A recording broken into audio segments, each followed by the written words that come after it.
കണ്ണൂർ കൈതപ്രത്ത് 49-കാരനെ വെടിവെച്ചു കൊന്നു. രാധാകൃഷ്ണനാണ് കൊല്ലപ്പെട്ടത്. പ്രതി പെരുമ്പടവ് സ്വദേശി സന്തോഷ് കസ്റ്റഡിയിൽ. കൊലപാതകം നടത്തുമെന്ന സൂചന നൽകി പ്രതി ഫേസ്ബുക്കിൽ പോസ്റ്റിട്ടു. തോക്ക് പിടിച്ചു നിൽക്കുന്ന ഫോട്ടോ പോസ്റ്റ് ചെയ്തത് കൊലപാതകത്തിന് 1 മണിക്കൂർ മുൻപ്.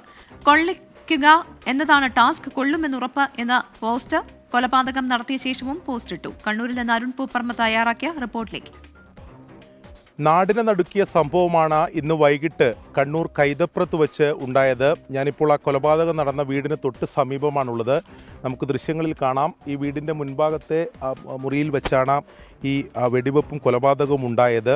രാധാകൃഷ്ണനെ ആസൂത്രിതമായി സന്തോഷ് വിളിച്ചു വരുത്തി അവിടെ വെച്ച് വെടിവെച്ച് കൊലപ്പെടുത്തി എന്നൊരു പ്രാഥമിക നിഗമനത്തിലാണ് പോലീസ് ഉള്ളത്. ഈ കൊലപാതകത്തിന് മുമ്പും ശേഷവും ഈ സന്തോഷ് ഫേസ്ബുക്കിൽ പങ്കുവച്ച പോസ്റ്റ് ഉൾപ്പെടെ പോലീസ് ഈ ആസൂത്രണം എന്ന സംശയത്തിലേക്ക് എത്താൻ കാരണമായിട്ടുണ്ട്. കൊലപാതകം നടത്തുമെന്ന് സൂചിപ്പിക്കുന്ന പോസ്റ്റുമുണ്ട്. അതോടൊപ്പം തന്നെ കൊലപാതകം നടത്തിയതിന് ശേഷം അല്ലെങ്കിൽ പങ്കുവച്ച പോസ്റ്റുമുണ്ട്.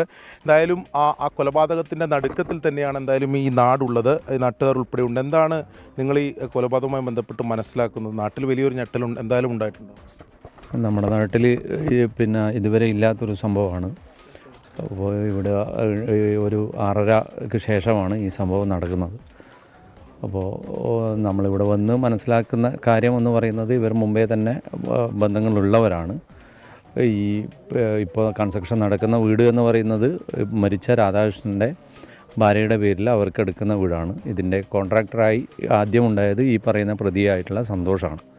അപ്പോൾ അവർ തമ്മിലുണ്ടായിട്ടുള്ള തർക്കങ്ങൾ ഉണ്ടായിട്ടുണ്ട്. അത് പോലീസ് മുഖേന നിലവിൽ പരിഹാരത്തുനിന്ന് രമ്യതയിൽ പറഞ്ഞ് ഒത്തുതീർപ്പാക്കുകയും ചെയ്തിട്ടുണ്ട്.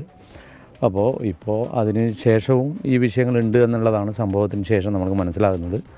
അതുപോലെ തന്നെ പ്രതിയുടെ ഫേസ്ബുക്ക് പോസ്റ്റ് അതെല്ലാം ഒരു ആസൂത്രിതമായ കൊലപാതകം തന്നെയാണ് എന്ന് തെളിയിക്കുന്നതാണ് ഇപ്പോൾ കണ്ടുവരുന്നത്. എന്തായാലും ഇതിലൊരു ആസൂത്രണം ഉണ്ടായിട്ടുണ്ട് എന്ന് തന്നെയാണ് പോലീസിൻ്റെയും ഒരു നിഗമനം. അത് ഈ ഫേസ്ബുക്ക് പോസ്റ്റ് ഉൾപ്പെടെ ഉണ്ട്. അതോടൊപ്പം തന്നെ പോലീസ് പറയുന്ന മറ്റൊരു പ്രധാനപ്പെട്ട കാര്യം, മുമ്പും ആ ഫോണിൽ വിളിച്ചൊക്കെ ഇയാൾ ഭീഷണിപ്പെടുത്തി രാധാകൃഷ്ണനെ ഈ സന്തോഷ് ഭീഷണിപ്പെടുത്തി എന്നുൾപ്പെടെയുള്ള കാര്യങ്ങൾ പറയുന്നുണ്ട്. ഈ മോട്ടീവാണ് ഇതിൻ്റെ ഈ കാരണം എന്നുള്ളത് ഈ നിർമ്മാണ കരാറുമായി ബന്ധപ്പെട്ടുണ്ടായ തർക്കം മാത്രമാണോ എന്ന കാര്യത്തിലാണ് ഇനി ഒരു വ്യക്തത വരുത്തേണ്ടതുള്ളത്. അതിൽ ഈ സന്തോഷിനെ വിശദമായി പോലീസ് ചോദ്യം ചെയ്യും എന്നാണ് അറിയിച്ചിട്ടുള്ളത്. നിലവിൽ സന്തോഷ് പരിയാരം പോലീസ് സ്റ്റേഷനിലാണുള്ളത്. പയ്യന്നൂർ ഡിവൈഎസ്പി ഉൾപ്പെടെയുള്ള ഉന്നത പോലീസ് സംഘം അവിടെയുണ്ട്. അങ്ങനെ ചോദ്യം ചെയ്യൽ പുരോഗമിച്ചുകൊണ്ടിരിക്കുകയാണ്. ആസൂത്രിതമായൊരു കൊലപാതകമാണെന്ന് പ്രാഥമിക അന്വേഷണത്തിൽ തന്നെ പോലീസ് കണ്ടെത്തിയിട്ടുണ്ട്.